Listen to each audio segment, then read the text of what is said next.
Today we will going to discuss Neyman-Pearson fundamental lemma. And the statement of Neyman-Pearson fundamental lemma is let f0 and f1 are probability distribution function possessing the density f0 and f1 respectively with measure mu. And in Neyman-Pearson fundamental lemma, there are three parts. The first one is existency part. That is, for testing H0, F0 versus H1, F1, there exists a test phi and constant k, such that expectation of phi of x equal to alpha, equation 1, and phi of x equal to 1 if f1 of x is greater than k into f0 of x, 0 otherwise. Condition 2. This is existency part of Neyman-Pearson lemma. And second one is sufficient condition for most powerful test. That is, if a test satisfies condition 1 and condition 2 for some value k, then it is the most powerful test for testing H0 versus H1 at level alpha. This is second condition, sufficient condition for most powerful test. And the third condition is necessary condition. That is, if test phi of x is most powerful test at level alpha for testing H0 versus H1, then for some values of k, it satisfies the condition 2 almost everywhere. It also satisfies the condition 1 unless there exists a test of less than alpha and with power 1. This is the three parts in Neyman-Pearson fundamental lemma. So we see here, first of all, the lemma is very powerful in the sense that if I'm having a simple hypothesis versus simple hypothesis testing problem, then the first thing is tell is that there is a test with a given size. Okay, and secondly, the test is the form and it have the given size, then it is a MP test. And third, that is conversely, if there is an MP test, then that must be of this particular form. So in the sense, it is a very important result or very powerful result, which actually gives the optimal solution in the case of simple versus simple hypothesis. So let me prove the theorem. Proof of Neyman-Pearson fundamental lemma. There are three parts, right? So first we want to prove the existency part. So here the Neyman-Pearson lemma is true when alpha equal to 0 and alpha equal to 1. When alpha equal to 0, the probability of type 1 error is 0, right? Then what will happen? That means rejection probability of rejection is 0. That is, we should never reject, right? And also here 1 means we always accepting H0, right?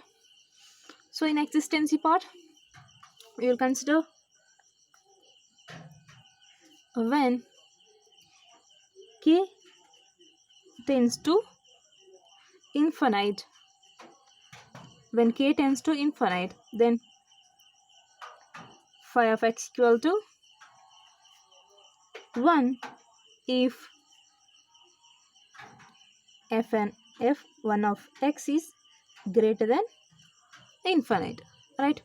When k is infinite, then f1 of x is greater than infinite, right? 0 otherwise. So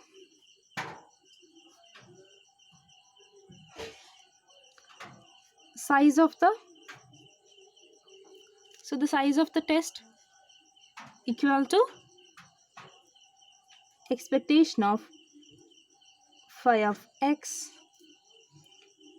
which is equal to probability of, what's that expectation of phi of x is probability of f1 of x, 1 into probability of f1 of x greater than infinite, right? That is probability of f1 of x greater than finite, right? 1 into probability of f1 of x greater than finite.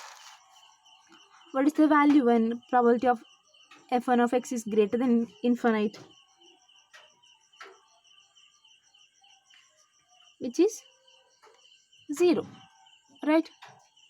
Here f1 of x is greater than infinite, right? So then probability of some value is greater than infinity is 0, right? So here that means size of the test is 0. That means here we always accept the null hypothesis, right? What is null hypothesis? H naught, right? Size of the test is 0, then we can say that here we always accepting H naught, right? In the case when k tends to infinite. Then when k tends to minus infinite, then what is the size of the test then? Then size is equal to expectation of phi of x is equal to 1 into probability of f1 of x is greater than minus infinite, right? Which is equal to, so we can write this term as 1 minus probability of f1 of x is less than infinite, right? Sorry, it is here greater than, right? Here greater than, here 1 into probability of f1 of x is greater than minus infinite, right?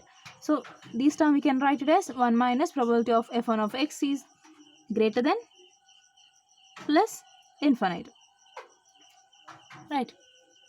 So here we know the value of probability of f1 of x greater than infinite, right? This is 0. So 1 minus 0 equal to 1.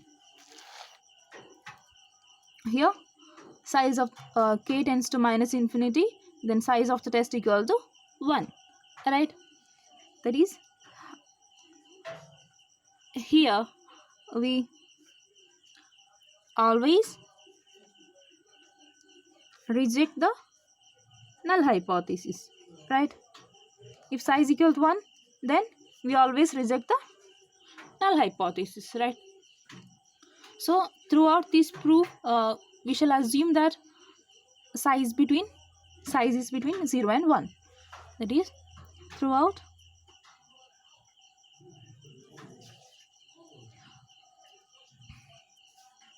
this proof we shall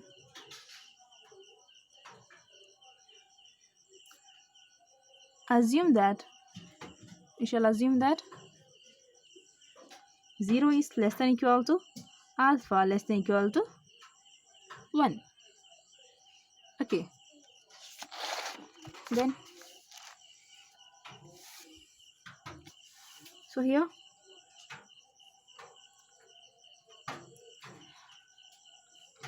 let us define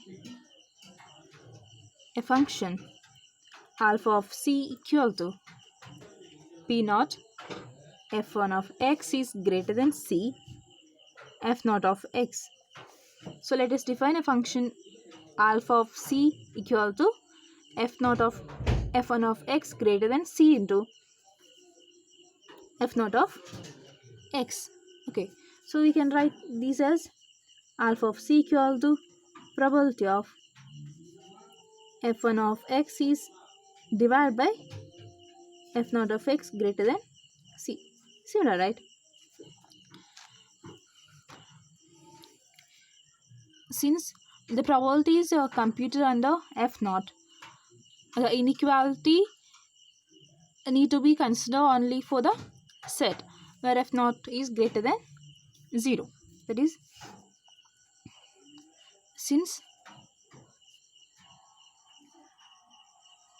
the probability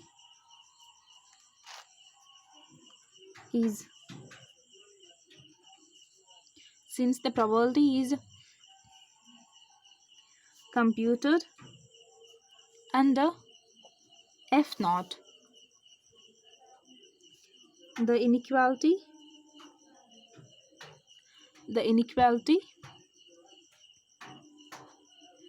need to be considered only for the set where f naught of x is greater than 0. That means f naught of x is strictly positive, right? So that alpha of c is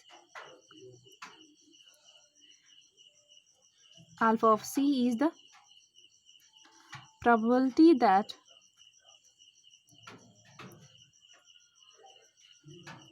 the random variable f1 of x divided by f naught of x is greater than f naught of x is exceeds c. Okay, here since the probability is computed under f naught, the inequality need to be considered only for the set where f naught of x is, this value is strictly positive, right? Then so that alpha of c is a probability that the random variable fn of x divided by f naught of x is exceeds c. Thus we can write it as 1 minus alpha of c equal to, if alpha of c equal to probability of f1 of x divided by f naught of x is greater than c, then what is 1 minus alpha of c? 1 minus alpha of c equal to probability of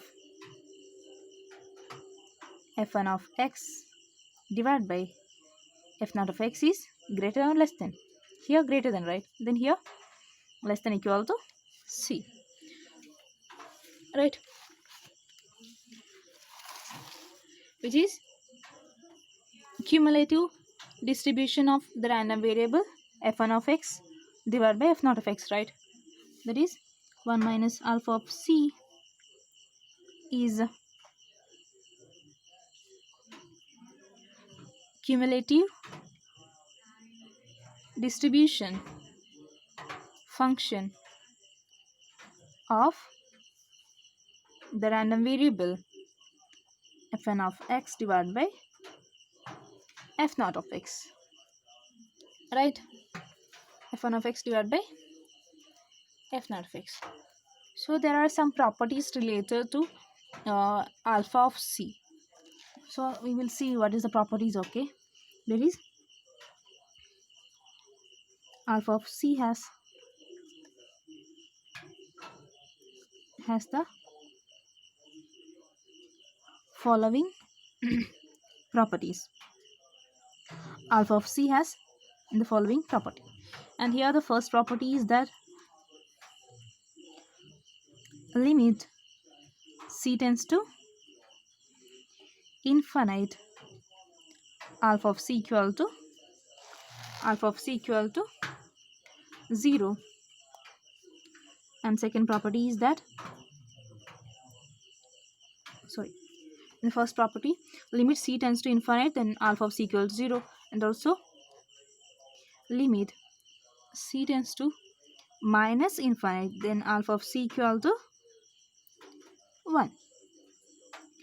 And the second property is that alpha of c is non-increasing function of c. Alpha of c is a non-increasing function of c. That means alpha of c is a decreasing function of c, right? And the third property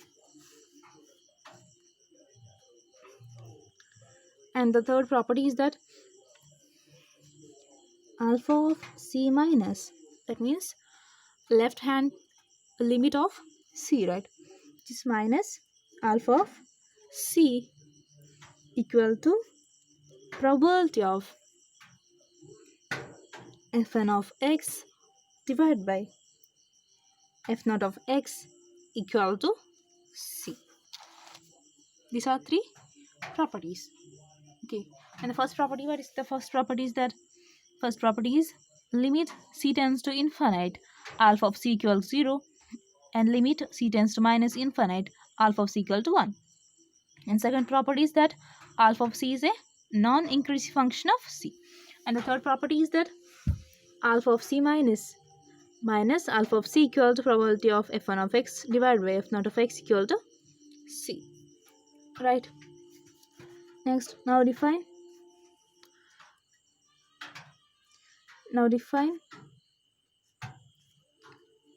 a test function. Define a test function phi of x, where phi of x equal to 1 if fn of x is greater than c f naught of x. So define a test function phi of x equal to 1 if f1 of x is greater than c f naught of x. And here phi of x equal to alpha minus alpha of c divided by alpha c minus alpha of c. If f1 of x equal to c into f naught of x, and phi of x equal to 0 if fn of x is less than c f naught of x. So this is a test function. So here we define a test function, that is 1 if f1 of x is greater than c f naught of x, phi of x equal to alpha minus alpha c divided by alpha of c minus alpha of c if f1 of x equal to c into f naught of x, 0 otherwise, right? So here the medial expression is meaningful if alpha of c minus is not equal to alpha of c. However, alpha of c minus equal to alpha of c, which implies that probability of f1 of x equal to c f naught of x equal to 0, right? So that the test phi is defined almost everywhere, right? So this test function is here the test function 1 if f1 of x is greater than c f naught of x, and 0 if f1 of x is less than f naught of x, is similar like the existency test function, right? In the existency part test function in the statement, right, is similar like test function given in the existency part, right? So here, from using this test function, you'll find out what is the size of the test. That is, so the size of the test function is expectation of phi of x equal to 1 into probability of f1 of x greater than c into f0 of x, then plus this term, right? Plus alpha minus alpha of c divided by alpha of c minus alpha of c into this probability of f1 of x equal to c into f0 of x, right? This term, that is here. You can write here, right? Plus alpha minus alpha of c divided by alpha of c minus alpha of c into probability of f1 of x equal to f into c into f0 of x, right? Then here third part is 0, right? Plus 0, which is equal to probability of f1 of x is greater than c into f0 of x plus alpha minus alpha of c divided by alpha c minus alpha of c into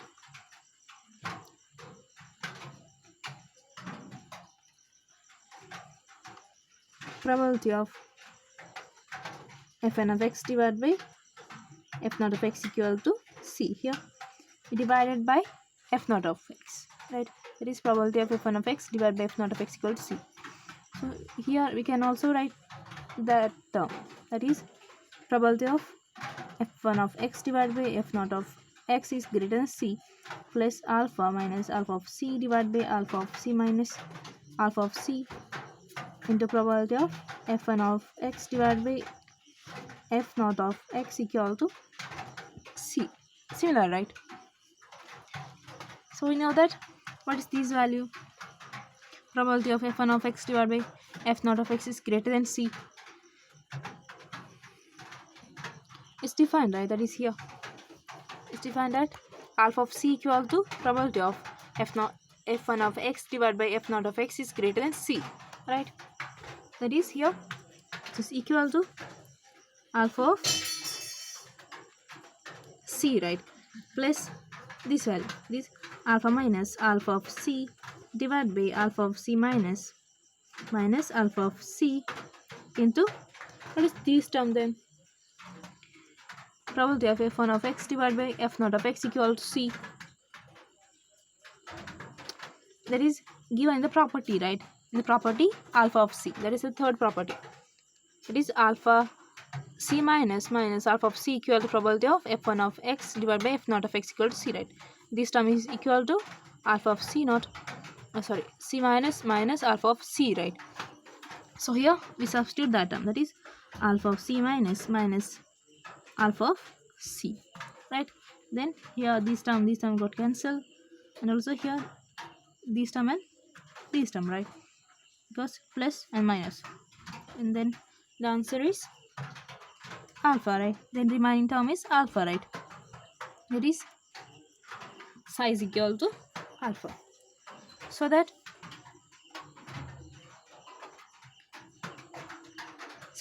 c can be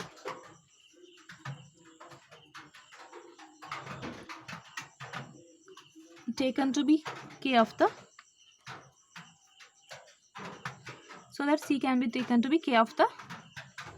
lemma. So this proves the existency part of the lemma, right? Because we are exhibited there is a test which has size alpha of the given test, so this k value is well defined here, right?